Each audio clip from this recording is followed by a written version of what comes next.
Motif kakak adik eksekusi Pak Sutri masih rekan kerja. Dua jasad ditemukan di wilayah Kebanjaran Lama pada Senin 18 Desember 2023. Korban berinisial D 30 tahun, DS 25 tahun, keduanya merupakan Pak Sutri. Mengutip dari tribunnews.com, kedua korban terlebih dahulu dianiaya sebelum menghembuskan napas terakhir. Kapolsek Kebanjaran Lama, Kompol Widya Agustino. Keduanya diduga dianiaya di sebuah toko di lokasi sekitar pukul 3:30 menit. Kedua korban dibunuh diduga menggunakan pisau. Adapun pelaku, ada dua orang pelaku yang merupakan rekan kerja korban. Mereka juga merupakan kakak beradik yang bekerja di tempat yang sama dengan korban berinisial AH 26 tahun dan JZ 22 tahun.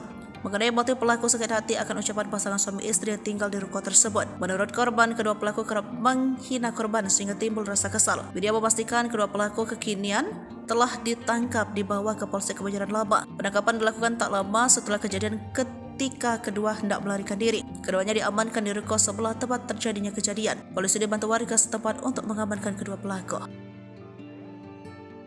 Kedua pelaku itu sakit hati karena selama bekerja di situ selama sekitar 2 minggu ini dia dimarahin hampir setiap hari oleh korban, dan kemarin hari Minggu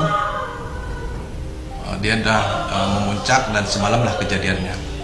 Saudara D itu luka di bagian leher, terus istrinya saudari D juga luka di bagian